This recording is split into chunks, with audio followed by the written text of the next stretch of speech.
Assalamu alaikum. Peace and blessings, everybody. Shalom. Nice to be back. We've been away for a few months, but here we are back again. Welcome to Universal God, Message of Peace. I'm Dr. Lale Tuncer. This is Rabbi Lee Weissman, and we have Dr. Khalid Zaheer. And today we're going to be talking about peace. And the topic is peace. What is it? And what is it not? And today, Rabbi Weissman is kindly going to start this week. So over to you, Rabbi Weissman. Okay, first I want to say Shalom Aleichem, peace be upon you. And we'll start with that greeting. When I was a little kid in Hebrew school, they taught me that the word shalom meant hello, goodbye, and peace. Hello, goodbye, and peace. Well, they were wrong. Okay, my Hebrew school teachers were wrong, I'm sorry to say, and I hope they forgive me for this. But really, shalom means peace, peace, and peace. It's just that that's how we greet each other, right? We greet each other with peace, and we say goodbye with peace. And when we want to talk about peace, we say shalom. So shalom is a greeting, and it's also a concept. So we're going to talk about the concept today, as best as we can. So I'm going to I'll start with a little bit of etymology. Okay, so we're going to go into language for a second because I think it's helpful. So shalom comes from a verb. So as you know, both Hebrew and Arabic are based on verb roots, right? On verbal roots. And this is a 3-letter verbal root. So shin, lamed, mem, and shalom. Okay, and that root means for something to be whole. Now, and it can also be made into a verb, right? The shalem means to pay something, right? So if you have a debt, for example, right? When you pay the debt becomes complete, right? That is, your payment now becomes complete. So it's related to the idea of completion, of something being whole, shalem, or lishalem, to complete something. So already we have something which sounds very different from the European word peace, because it's related to all these other concepts. Okay, the Latin pace, which is where peace comes from, doesn't really relate to a couple of other words we can think of, to pacify, for example, right? A couple of other words we can think of, but really, at least in the Hebrew vocabulary, this word shalom is related to lots and lots and lots of concepts. But the main one is this idea of wholeness. And so, for example, when we greet each other, you greet someone in Hebrew, you don't say how are you? You don't say what's up, right? You say ma shlomcha, right? Or in case of talking to Dr. Lale, ma shlomech. And what you're saying is, how is your peace, right? How is your peace? Why? Because that's the single most important thing that you have. It's the single most important thing that you have. I don't ask you about your money. I don't ask somebody even about their health. I ask them about their peace. That's the first thing, right? And if I ask about a relative, I say, how is their peace, right? That's the way of asking about how someone is, and why is that? So there's a beautiful Mishnah. This is from the teachings of the rabbis of the 1st and 2nd centuries. In fact, it's the last Mishnah of all the Mishnahs, which will make sense in a second. It's of this text, it's the very last one. And it says that God could find no vessel to hold his blessings but peace. God could find no vessel to hold his blessings but peace.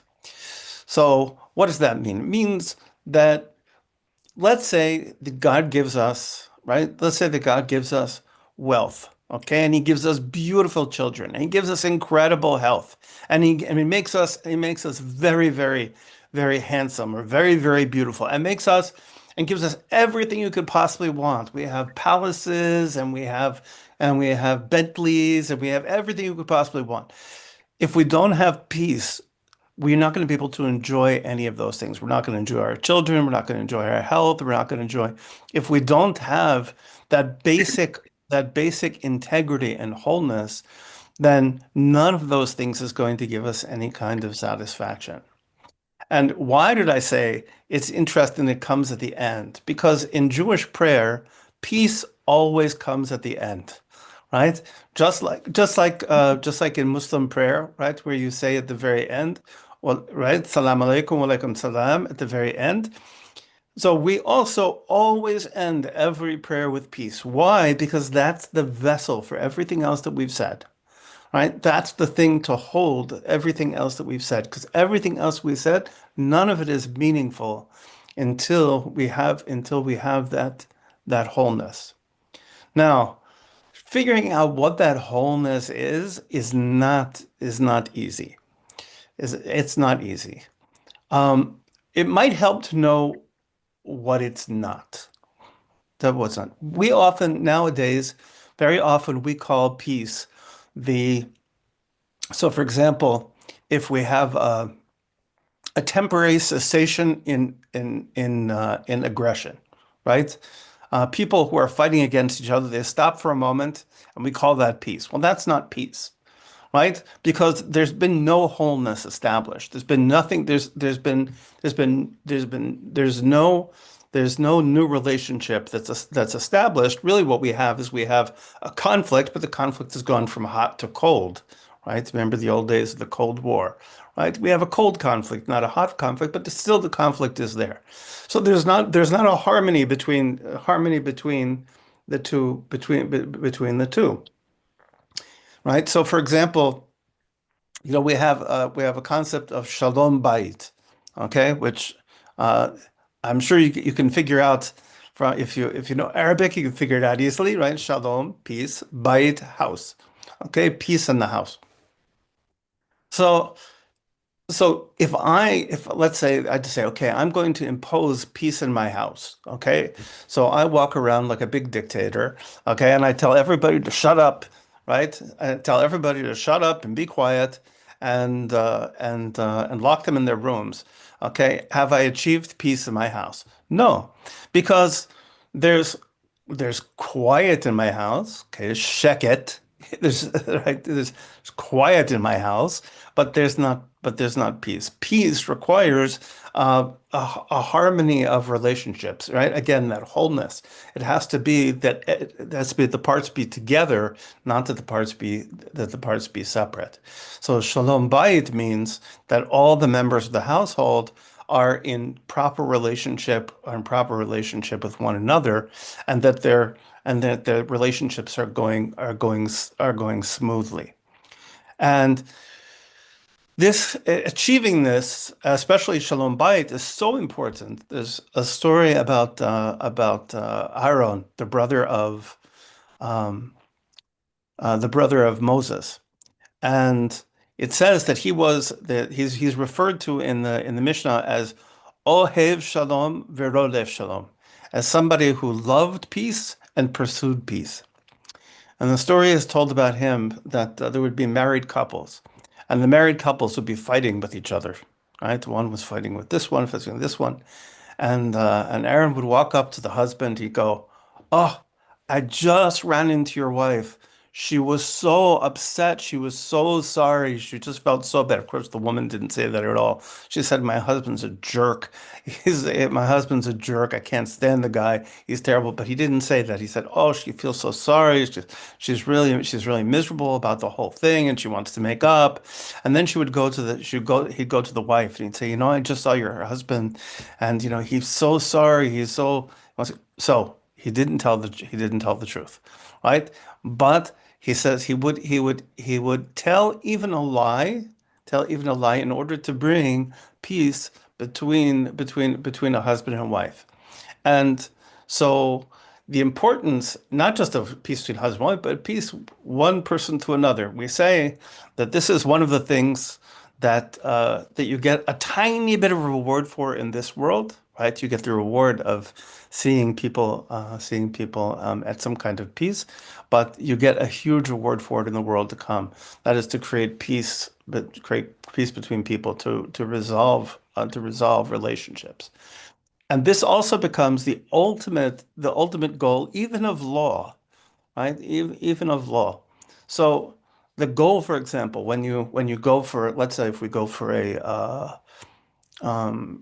if you went to a Jewish court, for example, let's say that Dr.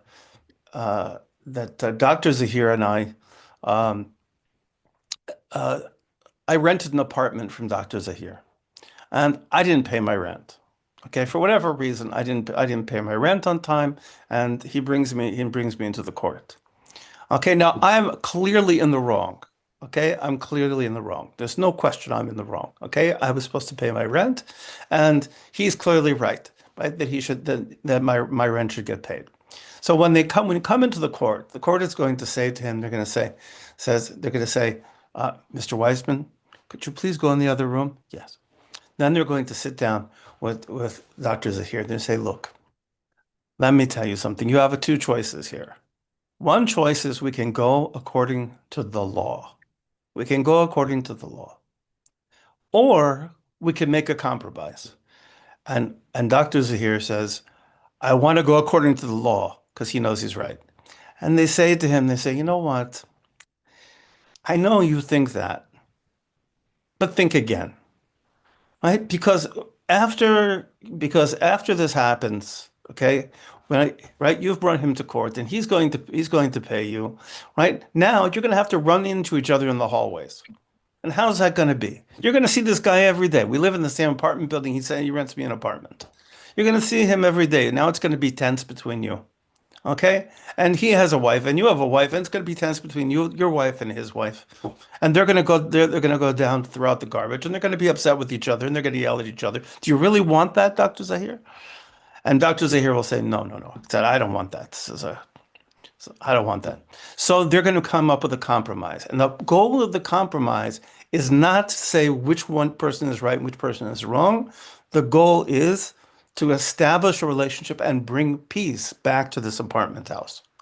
Because okay, so remember I said that to pay, right? To pay. So where's the payment here? So payment is I'm going to have to pay Dr. Khalid Mishalem. Okay, I'm going to have to make things complete with Dr. Zahir. But at the same time, we want things between us also to be complete, right? We also want this. So what we tried to do is try to preserve the relationship, to try to create peace whenever possible, even in places of conflict. So peace is really a process in that sense, right? The fact that it's a verb is really important, right? The fact that it's derived from a verb means it's something that we actually do, right? We make peace. And interesting, by the way, it said about Aaron that he was Ohev Shalom, that he loved peace, but also Rodev Shalom. He pursued peace. Literally, he chased after peace. Why do you have to chase after something? Because it's a moving target, right? If it was easy, right, he could just catch it, right? But he's always chasing it because peace is not something. It's not something that's easily available because you have to know, in order to make peace between two people, you have to know the needs of both sides, right? We talked about the court case between Dr. Zahir and I, God forbid, right? In our court case, we have to understand. Okay, so what? So, Mr. Weissman, why isn't it that you're not paying your rent? Find a way that I can pay my rent in proper amount of time, and do it in such a way that it's going to fulfill Dr. Zahir's needs. So the way that you make peace is really by taking into account the needs of all the parties involved, right? And keeping relationship whole between you, but also keeping each person whole, right? Keeping my shalom and his shalom at the same time, right? We also don't want to make trouble. I don't want to make trouble in Dr. Zahir's house. We don't want Mrs. Zahir to come along and say He said, Khalid, why didn't you get your money? Right? Okay, we don't want to have this. We have to take that into account too, right? We want to keep peace and we want to keep peace in his home, keep peace in my home, keep peace in both of our homes in our building, and that's even in that little micro example. Okay, that's a tall order, right? That's a tall order because people have different needs, and people's needs are very complicated. So making that kind of peace is extraordinarily complicated. And the first thing it requires is the first part of that, Ohev Shalom, is to love peace, is really to love it. There's a reason why God wants us to greet each other with peace. It's not a coincidence. That I'll say this, as our Abrahamic dialogue, it's not. I love the story that the greeting of peace was a gift to Adam. I think it was an angelic gift. It was a gift of the angels to Adam, and that to me is like an amazing thought. This is a very, very powerful thing. You have to remember that when you're wishing somebody peace, you're not just saying hello or how are you. Even when you're saying, and in Hebrew you're saying Ma shlomcha, right? It doesn't translate as how are you. It translates to how is your peace? How is everything? Not just the one small thing that I happen to see in you right at this moment, but how is everything in your life fitting together? How is it? How is all of it? And and you have to, when somebody asks you how you are, one good step is and this is something that somebody taught me to do once, is that when you say shalom to somebody, shalom aleichem, assalamu alaikum, every day, right? Make sure that a couple of times a day you say it absolutely meaning it. I would love to be able to say I would love to be able to say that I can mean it all the time. I should mean it all the time. I know I should. But at least a couple times a day I should pause before I speak. I should pause before I speak, and I should mean it with everything that I have. Everything that I have. I really try a couple times a day to really focus, because I walk into synagogue, right, and everybody's, Shalom Aleichem, Shalom Aleichem, Shalom Aleichem, okay. But at least pause for a second and really say it like I mean it and really mean it, right? And really think about this person, focus on the person, about what it is that they really need. And if when I say Ma shlomcha, when I say how are you, Ma shlomech, in the case of Dr. Tuncer, that I really am asking, and that I pause long enough to get the answer, right? And once I get the answer, I really want to figure out how to help this person to find their peace, and to realize that peace is not something that's enforced, right? I hear about peace agreements, and there's no such thing as a peace agreement. Okay, there's a non-aggression pact. Okay, you can make a non-aggression pact. We can agree not to punch each other in the nose, but still wanting to punch each other in the nose, that's not peace, right? That's not peace. Peace comes when, and this is the hard part, peace between people comes when we want for the other person what we want for ourselves. That's that's when peace really becomes possible. Real peace becomes possible. So I'll stop there because I'm about 15 minutes in, and let Dr. Zaheer or Dr. Tuncer, all these doctors here, take over. Wow, thank you so much, Rabbi Weissman. That was beautifully said and very powerful, and definitely food for thought for me. And I'd like to share my thoughts after Dr. Zaheer has shared his thoughts and asked any questions that he might have. So, Dr. Zaheer, do you have any questions for Rabbi Weissman? Oh, you got to turn on you're muted. Oops. Unmute. I must say that it was really very profound. I was not expecting this explanation of peace and honesty. Now that I've heard him, it seems that indeed, that's what the understanding of peace should be. Um, you know, this whole idea of that is something whole and complete.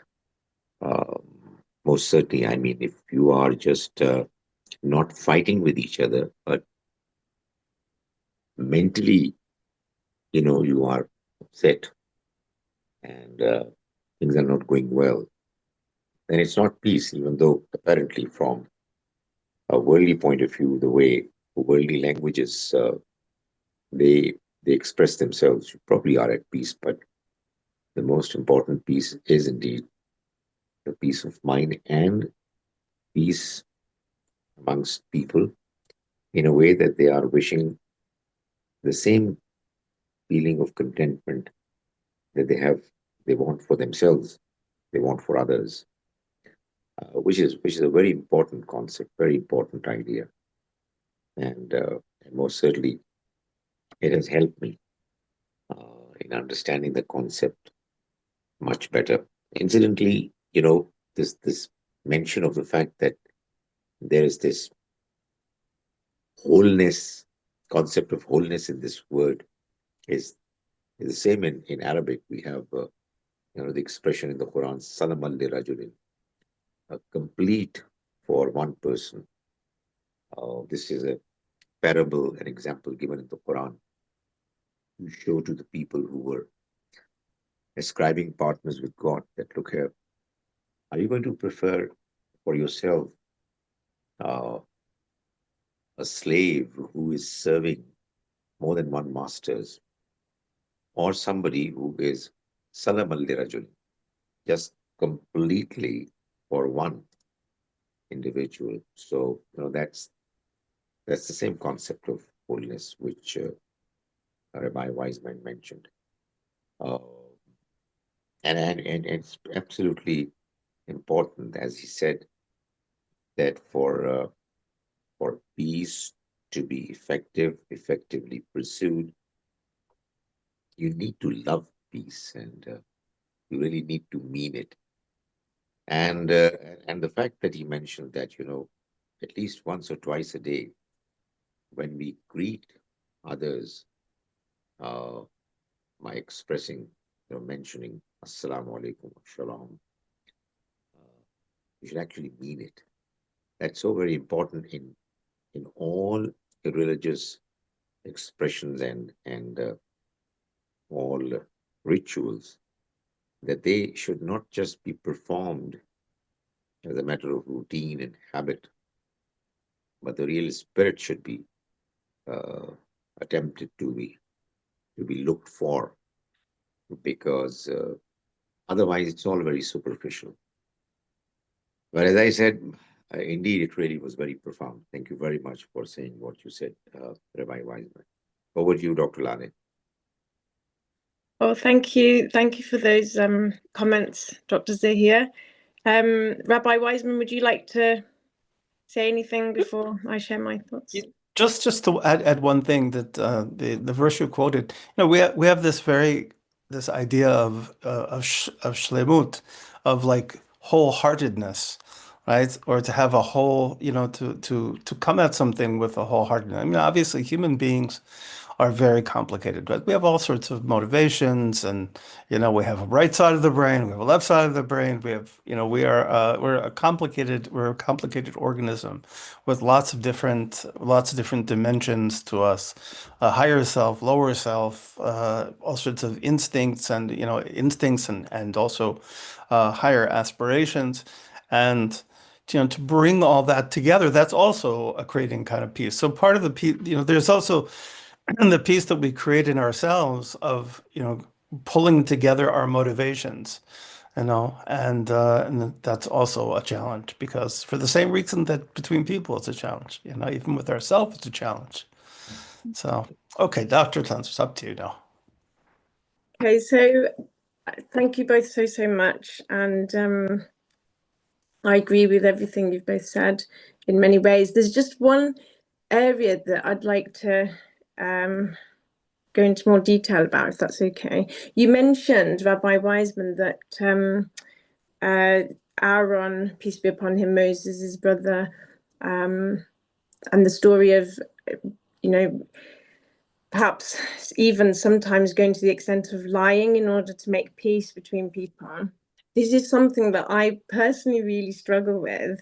And I think that is because I personally find peace in the truth, even if the truth is painful.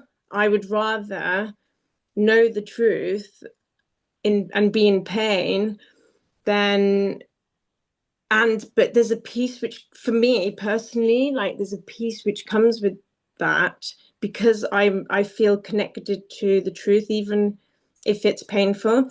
But I'm aware that I know other people who, for example, find peace in not knowing the truth. So they don't want to know the truth. They would rather be told a lie, or they would rather not be told the truth. They'd rather be in the ignorance and live in that. There's a peace which comes with that as well. And my question is, if you're, let's say, in a friendship or a relationship or in a partnership or at work, or whatever it is, wherever you are, with somebody who you both find peace in these different things. One of you finds peace in truth and the other one finds peace in falsehood, or like lies or deception. Then are you saying that it's better to sacrifice your own peace in order to make peace with someone else, to make them happy because you love them and you love them to have peace just as you would want peace, but you understand that their peace is something different to yours? That's my Well, let me talk about the example I gave first, because I think there's another way. There's another way to look at it, um so I knew a marriage therapist once, and I talked to her about this particular issue, this story, and I said, like as a marriage therapist, would you ever do something like this? And she said, absolutely not. Okay, she said absolutely not. This sounds crazy. She said, but there might be another way to look at it. So the other way to look at it is like this. Okay, when people get married, and this is particular to married couples, right? When they get married, they think to themselves, you know what? I can't live without this person, right? I can't live without this person. I have to be with this person. Right? They make a commitment. They make a lifelong commitment to this person, and they're saying, I really have to be married to this person. They make a commitment to that. So what her point was that he wasn't necessarily lying. He was saying what their better self was thinking. Okay, your better self, when you're having a fight with you get mad at your children, okay? Your less better self is saying, my children so annoy me, they're driving me crazy. But your higher self is saying, oh, I love them so much. yes, I love them so much and I forgive them everything. I forgive them everything. So maybe what he was doing is he's reminding the husband, you know what? You know, your wife, she's really sorry inside. Right? She doesn't want it to be this way. Why would you want it to be this way? Of course she doesn't want it to be this way. She loves you. She married you, right? So why she doesn't want it to be this way? And he's saying to the wife, your husband, he doesn't want it to be this way. Of course he doesn't want it to be this way, right? He's temporarily angry, he's upset, whatever, but inside he doesn't really want it to be this way. So a lot of sense. Yeah. so I think that that's one way of seeing that. And I think, but sometimes also like um I, you know, there is a kind of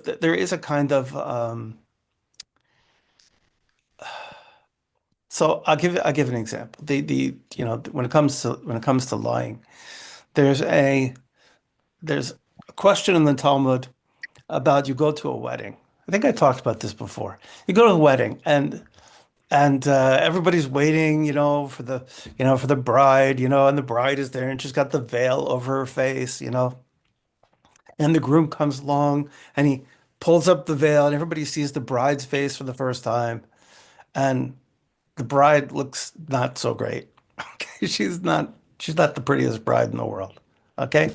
And the father of the bride is sitting right next to you and goes, "Oh, isn't my daughter beautiful?" Right? So what do you say? Right? What do you say? So there were two rabbis, Hillel and Shammai. Okay. And Shammai said, you say nothing. He says, just don't say anything, just quiet. And Hillel said, you say, yes, your daughter is beautiful. What a beautiful bride she is. So which one of those is right? I think most people would agree, okay, that Hillel was right. Okay? My telling the truth is less important than the peace in the heart of the father on the day of the wedding of his child. Right? So sometimes we have to give, this, sometimes these days we have this kind of toxic truth telling. I think between the internet and the news and everything else, right? We feel like we have to tell the truth about everybody to everybody, but that's not necessarily true, right?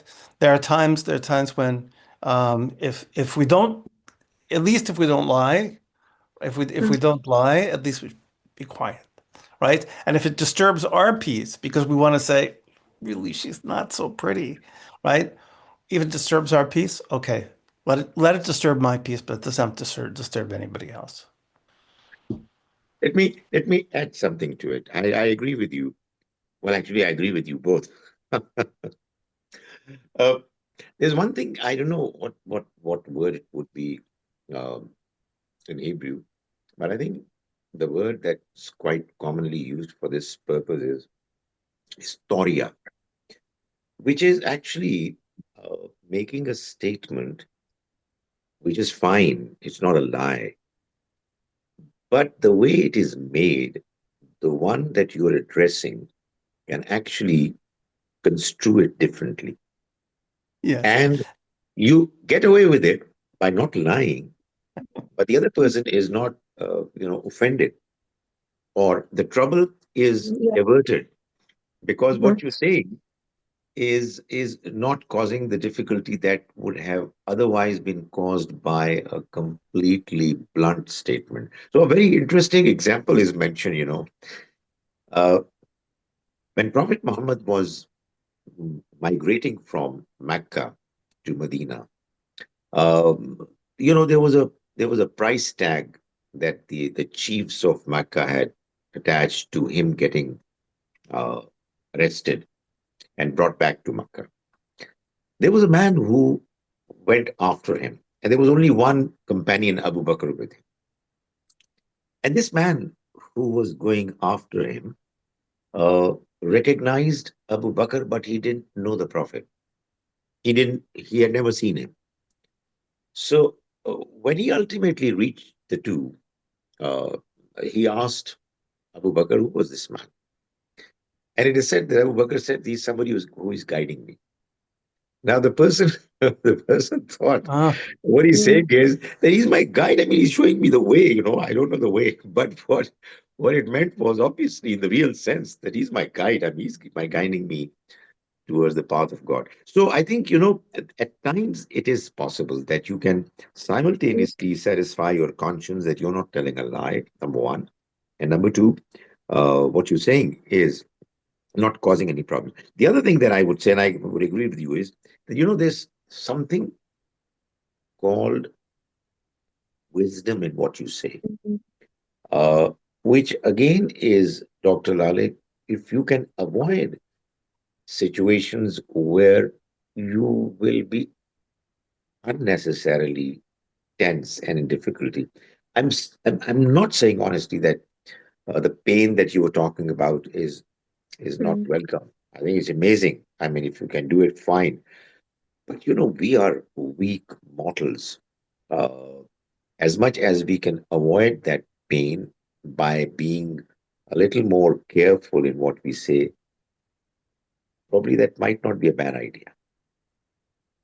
I completely agree with you, definitely. And I agree with you that there is, if you can speak with Hokmah, wisdom, then I believe it's possible to, you know, try to get a good compromise. And there is a time to speak, and there's a time to refrain from speaking, and sometimes you can say something, like to say that the bride is beautiful is not, to me, it's not lying, because, you know, there's an inner beauty, and I'm sure, I think everybody's beautiful, you know, there's a beauty within everybody. So actually, I don't see that as a lie.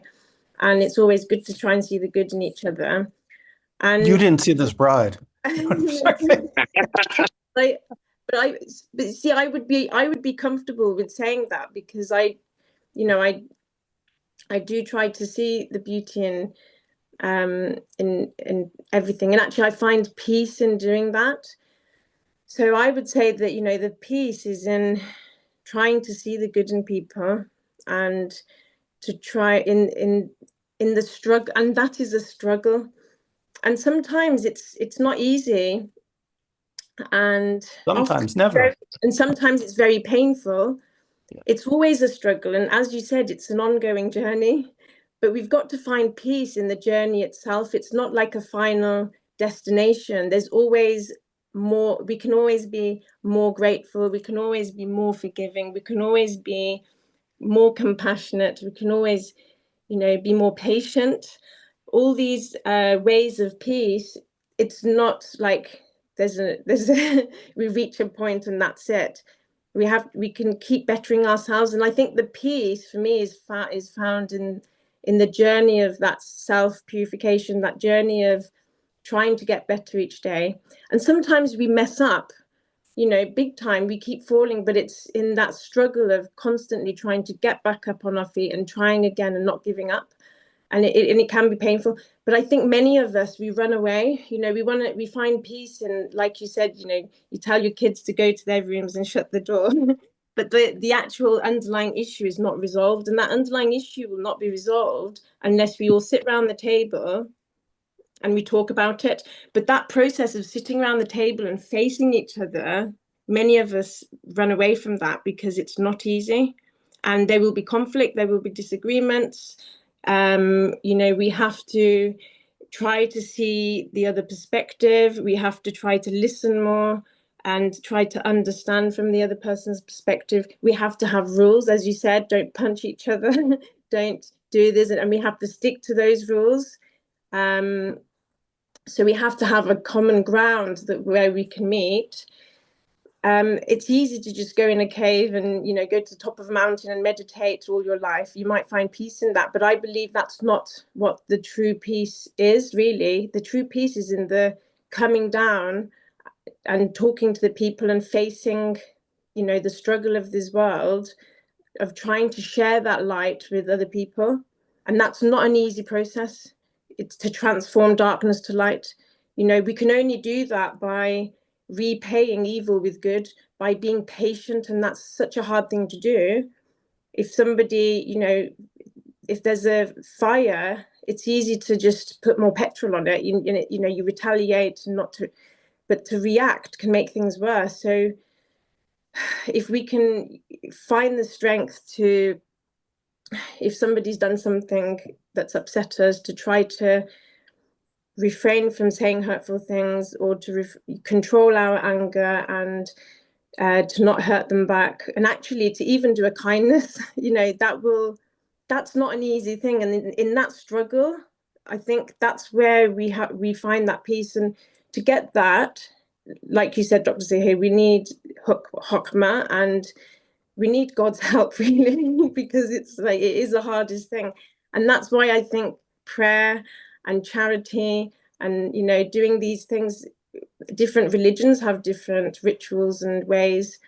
But I think my understanding is it's supposed to bring us to that place where we can then sacrifice and love each other. Yeah. And we can really love each other so much that we are willing to put up with each other's differences, even if, you know, somebody else's opinion is different to ours, and their truth is different to ours, or their understanding is different to ours. We love them, and we're willing to put up with the uncomfortable feeling that creates within us to be in their presence, because we love them. And actually, we don't want to live life without that person, you know, sometimes, and I guess that's why marriage can be so difficult, and the relationship with father, son, mother, or daughter, or, you know, parent and child, and every relationship, it challenges us and tests us. And instead of turning away from each other, if we can face each other and show up, I think that's the big Part of it is having your own equipment in order. You know, it's if you know sometimes you look at these, you know, you look at pictures of peace negotiations, okay, peace negotiations. And just look around the table, and you see a bunch of angry-looking people, right? And you think, so how are these angry-looking people ever going to make peace with each other, right? So part of it is if you don't have it, right? If you don't have it, then that's where prayer, meditation, you know, spending time in the remembrance of God, all those things, you know, all of those things are ways of bringing ourselves to some kind of wholeness and peace.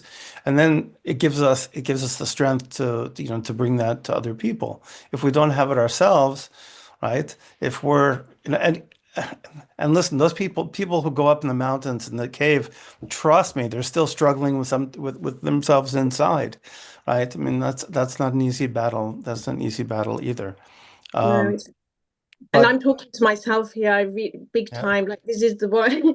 I really need to be much more patient, and, you know, be quiet sometimes. And it takes two people to, you know, have an open disagreement. Sometimes you have to just stay quiet and just talk about it sensibly once the other person's calmed down.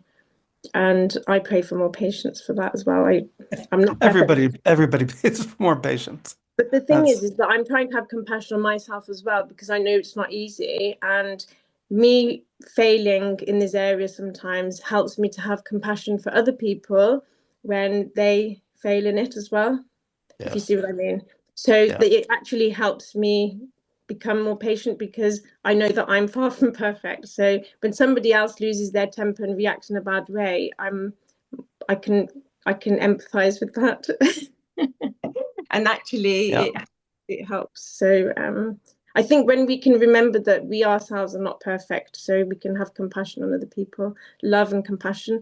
And when we can really feel that love, I think there's peace in that, even though it's painful sometimes. Well, you shouldn't be locking yourself in your room either.